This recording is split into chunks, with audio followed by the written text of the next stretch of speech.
अस्सलामुअलैकुम दोस्तों, क्या आप ये जानते हैं कि हमारी जमीन के नीचे कौन से जानदार रहते हैं? बहुत सारे लोगों का जवाब कीड़े मकोड़े और सांप वगैरह होगा, लेकिन ये बात आप जान लें कि हमारी जमीन के नीचे मगरमच्छ, चमगादड़ और 10,000 से भी ज्यादा इंसान रहते हैं। क्या यकीन नहीं हो रहा ना? तो फिर ये भी सुने, जमीन के नीचे 300 गुना से ज्यादा जानदार रहते हैं। क्या आप इसके पीछे की वजह जानते हैं? और क्या आप ये जानते हैं कि सतह के नीचे रहने वाले जानदारों में से अगर एक भी जानदार गायब हुआ तो जमीन पर रहने वाले लोगों के लिए तबाही का मंजर होगा। आखिर हमारी जमीन के नीचे ऐसे कौन से राज छुपे हैं जो हमारे लिए ही तबाही का बाइस बन सकते हैं? इन तमाम सवालों के जवाब आप जानेंगे आज की इस वीडियो में। वीडियो शुरू करने से पहले आपसे गुजारिश है कि अगर आपने हमारे इस चैनल को सब्सक्राइब नहीं किया तो बराए मेहरबानी हमारे चैनल को सब्सक्राइब करने के साथ साथ हमारी वीडियोस को लाइक एंड शेयर जरूर करें, क्योंकि आप लाइक करते हैं तो हमारा हौसला बढ़ता है। अगर हम अपनी जमीन की सरफेस के नीचे जाना शुरू करें तो हमें अंडरग्राउंड 2 पार्ट्स में दिखाई देंगे, एक जियोग्राफी और दूसरा बायोलॉजी। सबसे पहले बायोलॉजी की बात करते हैं, जिसके बारे में सुनकर सबसे पहले आपके जहन में कीड़े मकोड़े ही आए होंगे, लेकिन मैंने आपको बताया है कि जमीन के नीचे मगरमच्छ, चमगादड़ और इंसान भी रहते हैं जो बहुत बहुत ज्यादा नीचे रहते हैं। सबसे पहले सरफेस लेवल पर रहने वाले जानदारों की बात करते हैं जो अपने दुश्मनों के सर से अपना घर सजाते हैं। ये जानदार और कोई नहीं बल्कि छोटी सी चूंटियां हैं। जैसे इंसान वॉर में हराए हुए लोगों के सरों को जीत के तौर पर अपने महल में लेकर आते हैं, ठीक वैसे ही ये चूंटियां भी अपने दुश्मनों के सरों को जीत के तौर पर अपने घरों में सजाती हैं। आखिर ये चूंटियां ऐसा क्यों करती हैं? तो ये ऐसा खाने और टेरिटरी के लिए करती हैं। इन 2 चीजों के लिए वो किसी भी हद तक जा सकती हैं। फॉर एग्जाम्पल, किडनैपिंग से लेकर वॉर तक खाने के लिए ये चूंटियां अपनी आर्मी को फुल ट्रेनिंग के साथ अटैक के लिए भेजती हैं। और ये कोऑर्डिनेशन वो इस तरह से करती हैं कि हर एक कॉलोनी की अलग फ्रेग्रेंस होती है, जिसकी वजह से वो अपनी कॉलोनी मेंबर्स को पहचानती हैं। इस चीज का फायदा उठाते हुए उनके दुश्मन बड़ी चालाकी से उनकी फ्रेग्रेंस का सेम वैक्स लेयर बनाकर एनिमी टेरिटरी के अंदर छुप जाते हैं, जिसकी वजह से उनके दुश्मनों को पता भी नहीं चलता कि वो दोस्त के नाम पर दुश्मनों को पाल रहे हैं। और फिर ये ऐसा चुपके से वार करते हैं कि अपने दुश्मनों को भागने तक का टाइम नहीं देते, जिसकी वजह से इसका एंड दुश्मन कीड़ों की खोपड़ी होती है। यहाँ पर मैं आपको बता दूं, अगर ये चूंटियां इस प्लान में नाकाम हुई तो फिर ये प्लान बी यानी कि किडनैपिंग को यूज करते हैं और दुश्मनों के बच्चों को उठाकर अपनी कॉलोनीज में लेकर आती हैं और उनका ब्रेन वॉश करते हैं, जिसकी वजह से वो अपनी कॉलोनी को भूल जाती हैं। यहाँ पर अच्छी बात ये है कि इनका साइज बहुत छोटा है। अगर इनका साइज एक कैट जितना होता तो शायद आज ये हम पर राज कर रहे होते। अगर इनकी पॉपुलेशन की बात की जाए तो एक इंसान के मुकाबले में 12 लाख चूंटियां हैं।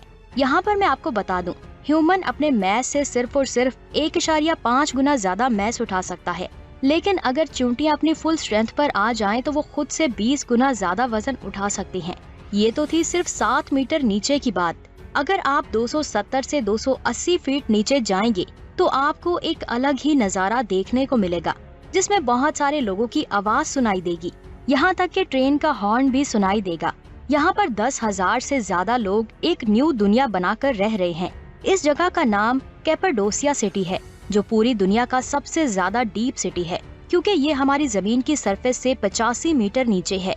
7th और 8th सेंचुरी के दौरान लोगों ने इसे छुपने के लिए बनाया था, लेकिन अब उन्होंने इसे अपना घर बना लिया है। ये बात आप जान लें।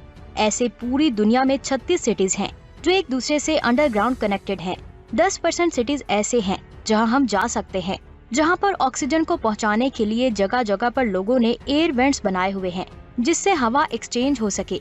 जैसे कि हम सब जानते हैं कि इंसान जहाँ भी जाता है टेक्नोलॉजी अपने साथ लेकर जाता है, और यहाँ पर इंसानों ने वर्ल्ड्स डीपेस्ट टनल बनाया है, जिसका नाम गॉथर्ड बेस टनल है। ये टनल हमारी जमीन की सतह से 2300 मीटर नीचे है, यानी कि 3 बुर्ज खलीफा जितने। इसमें आज भी ट्रेन चलती हैं। आइए अब इंसानों को छोड़कर कॉमन चीजों की बात करते हैं, जिनकी तादाद बहुत बहुत ज्यादा है और इनके बगैर हमारी जमीन पर जीना नामुमकिन है।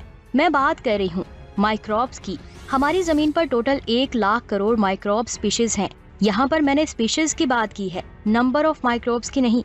उफ, जिनमें 2500 करोड़ माइक्रोब स्पीशीज अंडरग्राउंड रहते हैं। उफ, हम सोच भी नहीं सकते कि इतनी ज्यादा तादाद में जानदार हमारे पाँव के नीचे जिंदा रह रहे हैं। इनमें बैक्टीरिया, फंजाई, रेप्टाइल्स, आर्थ्रोपोड्स जैसे ऑर्गेनिजम्स शामिल हैं। इन्हें देखने के लिए आपको ज्यादा नीचे नहीं, सिर्फ 3 किलोमीटर ही नीचे जाना पड़ेगा। यहाँ पर आपको ऐसे ऐसे ऑर्गेनिजम्स देखने को मिलेंगे जिनको देखना तो दूर की बात, आपने कभी इनका नाम भी नहीं सुना होगा। For example woodlice, nematodes, rhizobia, extremophiles वगैरह।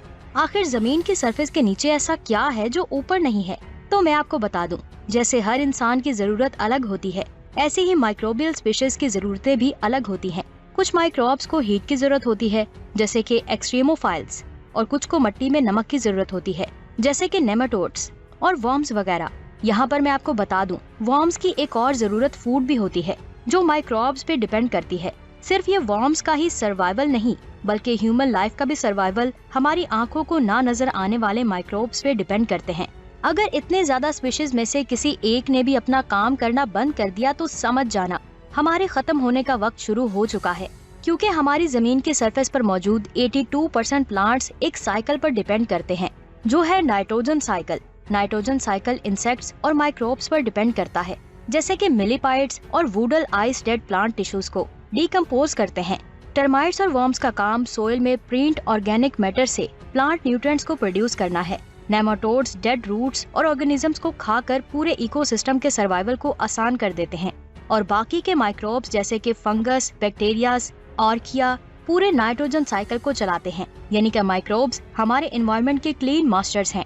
अगर इन माइक्रोब्स ने काम करना बंद कर दिया तो पूरी दुनिया एक झटके में ही खत्म हो जाएगी।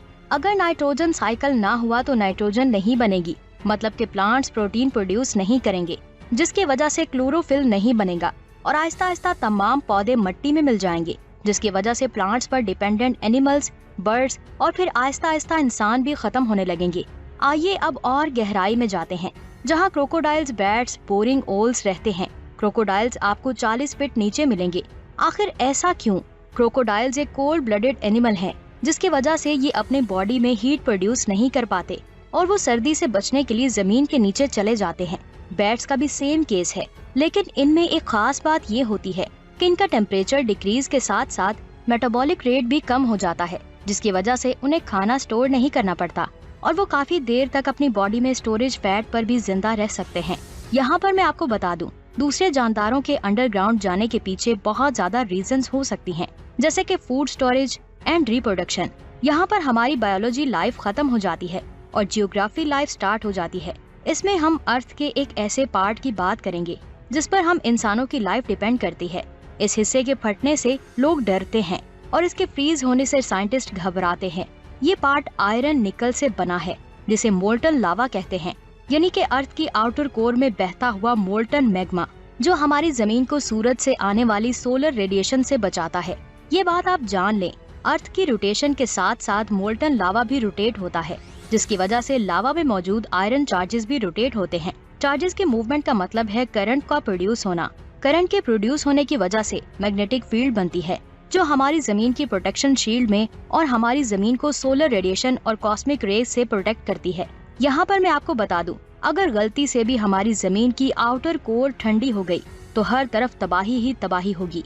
सोलर रेडिएशन हमारी जमीन के अंदर एंटर हो जाएगी और हर चीज को जला देगी, जिसकी वजह से पानी सूख जाएगा, तमाम स्ट्रक्चर्स मिट्टी में मिल जाएंगे।